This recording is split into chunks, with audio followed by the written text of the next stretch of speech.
दुल्हन लेकर बारात न वापस आती है, जो बीत बुढ़ापा किसने देखा है,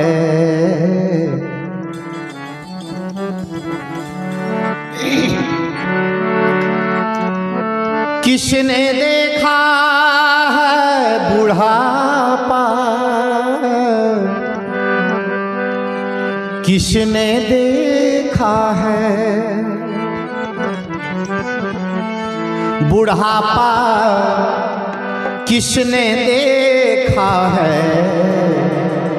भजन कर मस्त जवानी में बुढ़ापा किसने देखा है, भजन कर मस्त जवानी में बुढ़ापा किसने देखा है, बुढ़ापा किसने देखा है, बुढ़ापा किसने देखा है। भजन कर मस्त जवानी में बुढ़ापा किसने देखा है, भजन कर मस्त जवानी में बुढ़ापा किसने देखा है।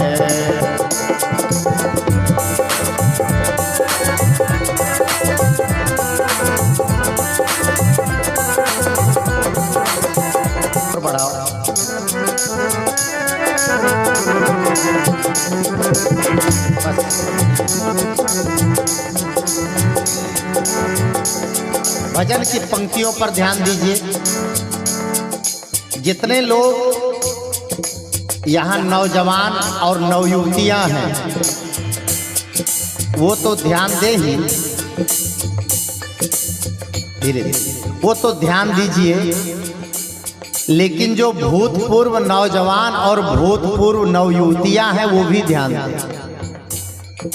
जो बुढ़ापे के दहलीज पे खड़े हैं वो भी ध्यान दें। क्या ध्यान दें? एक है भजन सुनना, थोड़ी सी चर्चा करूंगा इसी पर। भजन सुनना और भजन गाना और भजन करना तीनों अलग अलग चीज है। भजन सुनना बाह्य वृत्ति है, भजन गाना भी बाह्य वृत्ति है, लेकिन भजन करने के लिए आपको अंतर वृत्ति में सिमटना पड़ेगा।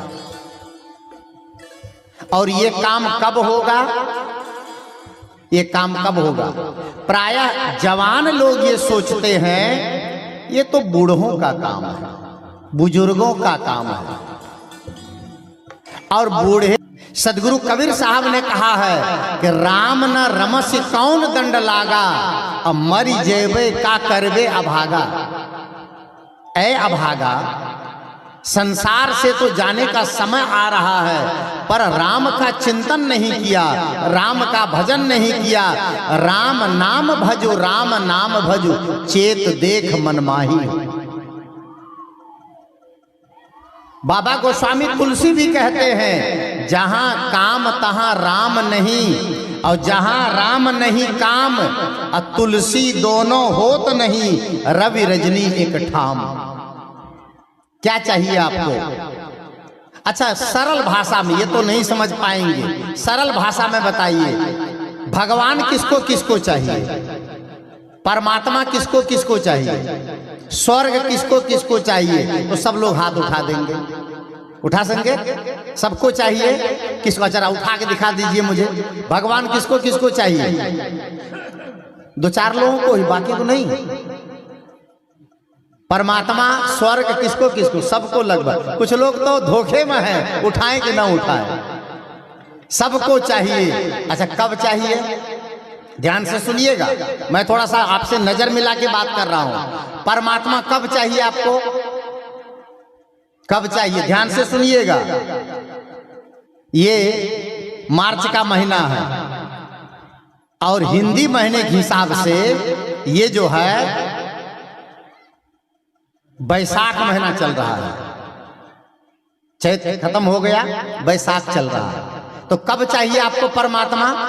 बैसाख में तो नहीं चाहिए, सावन भादो तक चलेगा। कब चाहिए? सोचिएगा, विचार कीजिएगा। सब लोग आए हैं परमात्मा ही जानने के लिए। परमात्मा सबको चाहिए, और कब चाहिए?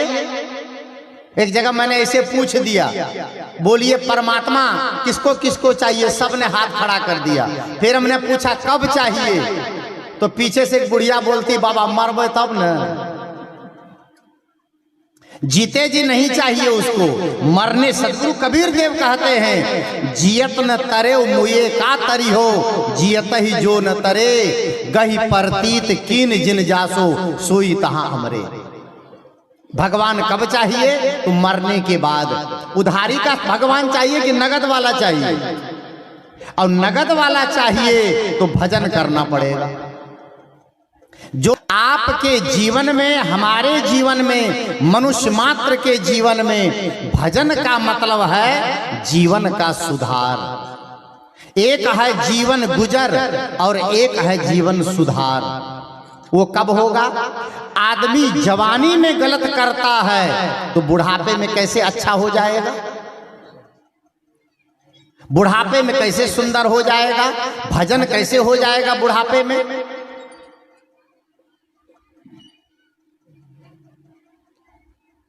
भजन करना है अगर, तो सदगुरु कबीर साहब कहते हैं कि सुमिरन सूरत लगाए के, मुख से कछु न बोल, और बाहर का पट बंद कर, भीतर का पट खोल।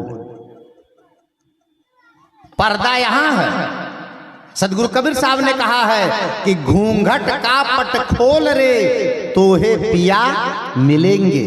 कहा है कहाँ? कहा घट घट में वह साईं बसत है, और कटुक वचन मत बोल। अभी सुन रहे थे हमारे आदरणीय संत जगन्नाथ साहब जी से कि कटु वचन बोल करके आदमी अपने पूरे व्यवहार को खराब कर लेता है। और याद रखिएगा, जिसका व्यवहार खराब है उसका अध्यात्म कभी नहीं बन सकता है, कभी नहीं बन सकता है। जिसकी वाणी खराब है, जिसका चिंतन खराब है, जिसके कर्म खराब हैं, जिसका स्वभाव खराब है और जिसके धर्म खराब हैं, उनके जीवन में कभी भी भजन नहीं हो सकता है। हाँ, वो पीठ तान कर बैठ सकता है, चादर ओढ़ सकता है, मंदिर में पूजा कर सकता है, दूसरों को दिखाने के लिए दान भी कर सकता है, दूसरों को दिखाने के लिए सहयोग भी कर सकता है। पर भजन करने के लिए पहली शर्त है आपके अंतर शुद्धि। भजन करने का पहला शर्त है, भजन करने की पहली इकाई है कि आपके अंतर की शुचिता। और अंतर की शुचिता कहां से शुरू होगी? अंतर की शुचिता शुरू होती है आपके आहार से। कहां से? आहार से। और ध्यान दीजिएगा, आज लोगों के अंदर में आहार खराब हो गया। आहार का मतलब जो हम ग्रहण करते हैं, जो खाते हैं। क्या खाते हैं? मैं सबका ध्यान चाहूंगा, बार बार मैं बोल रहा हूं कि जो खाते हैं, आप जो खाते हैं उससे आपका मन बनता है, उससे आपके चित्त का निर्माण होता है, उससे आपके वृत्तियों का निर्माण होता है। इसीलिए उपनिषद के ऋषि ने कहा, आहार शुद्धौ सत्व शुद्धि और सत्व शुद्धौ ध्रुवा स्मृति, स्मृत लभ्ये सर्व ग्रंथि नाम विप्र मोक्ष। मैं केवल भजन के लिए भजन नहीं गा रहा हूं, भजन के साथ साथ जो बात है उसको समझिए। आज क्या खा रहा है इंसान, क्या क्या नहीं खा रहा है, ये पूछिए आप। पढ़े लिखे लोग, ग्रेजुएट लोग, हाई स्कूल किए हुए लोग, इंटर किए हुए लोग, पीजी और डीलिट किए हुए लोग, पीएचडी किए हुए लोग अपने को बड़ा विद्वान समझते हैं, साक्षर समझते हैं, अपने को बड़ा रईस समझते हैं, अपने को मॉडर्न समझते हैं, अपने को इंटेलिजेंट और एजुकेटेड समझते हैं। लेकिन उनका खाना कैसा है? पढ़े लिखे हैं लेकिन गुटखा खाते हैं। क्या खाते हैं? गुटखा खाते हैं। और पढ़े हैं, और गुटखा के पैकेट पर लिखा रहता है गुटखा खाने से आपके शरीर का खून बढ़ता है। अनपढ़ लोग खाते हैं। कौन खाता है? अनपढ़ लोग। पढ़े लिखे लोग खाते हैं। पढ़े लिखे लोग खाते हैं। पढ़े लिखे लोग शराब पीते हैं। पढ़े लिखे लोग गांजा पी जाते हैं। पढ़े लिखे लोग गाली देते हैं।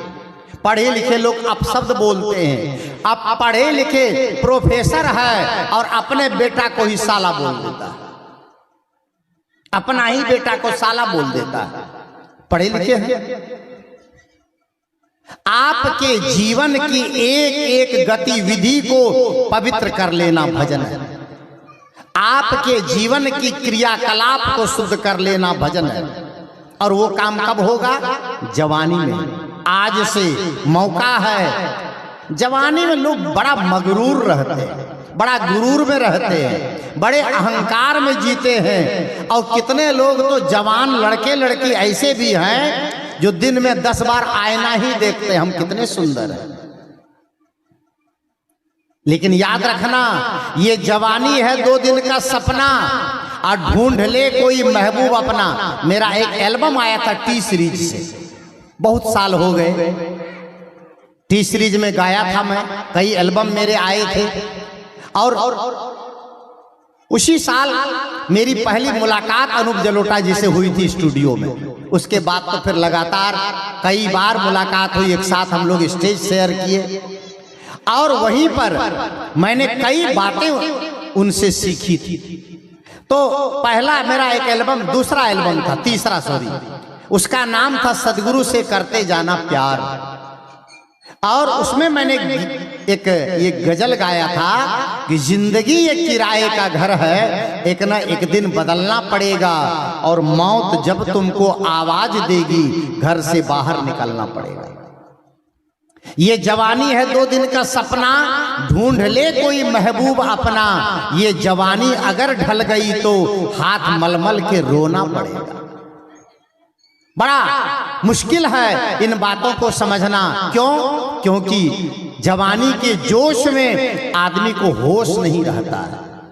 और कई बार तो जवान आदमी अपने जीवन के उद्देश्यों से भटक जाता है। आजकल देखिए, ये पढ़ाई लिखाई का समय है, एजुकेशन का समय है, इंस्टीट्यूट का समय है, ट्यूशन का समय है, कोचिंग का समय है। और हमारे जवान बेटे बेटियां बिना संयम के और अपने इस भावुकता के दौर में बह करके न जाने कहां से कहां चले जाते हैं। और मोबाइल का युग आ गया है। आज ये देखिए आप, ये हमारे जवान बेटों बेटों को देखिए, ये और मोबाइल भी एक होता था पहले बटन दबाने वाला, वो तो वहां तक तो ठीक था। और जब से घसकाने वाला मोबाइल आया है, ये ऐसा ऐसा ऊपर नीचे ये जो घसकाते हैं, ये मोबाइल को घसकाते घसकाते बुढ़वो बुढ़िया को घसकाते, थाहे नहीं लगता है कि माँ बाप भी कोई चीज है, घर में पेरेंट्स भी कोई चीज है, घर में बड़े बुजुर्ग भी कोई चीज है, संत महात्मा भी कोई चीज है। कुछ नहीं, कुछ फर्क ही नहीं पड़ता है। ये मोबाइल ने अच्छा वरदान है, मोबाइल का आना वरदान है, लेकिन मोबाइल का दुरुपयोग अभिशाप है। एक माँ बाप ने कहा बेटा से बेटी से कि बाबू रात में 10 बजे के बाद मोबाइल नहीं देखना बंद कर दो। और रजाई ओढ़ लिया बेटा बेटी, अब तोरे तर मोबाइल घसका रहा, मानता ही नहीं है।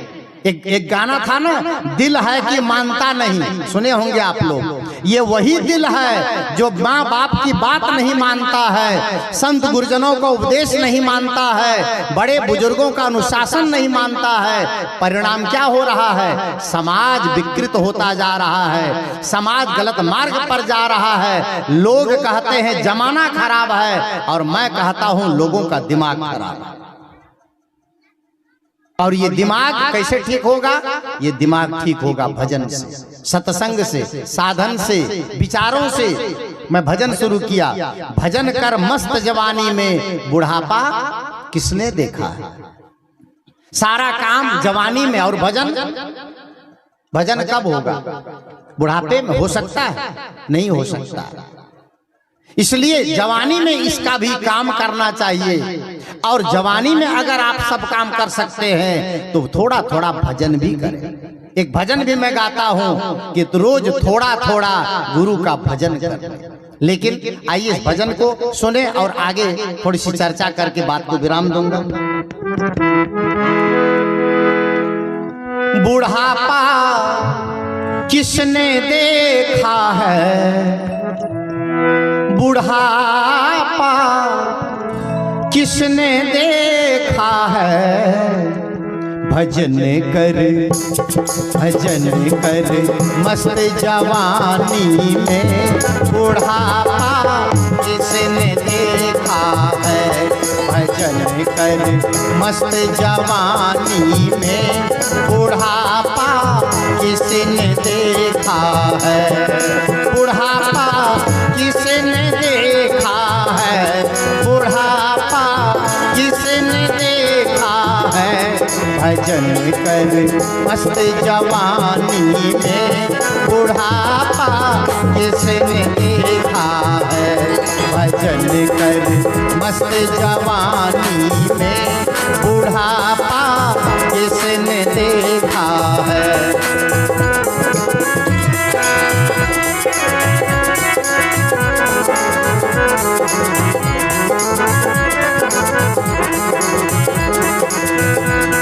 और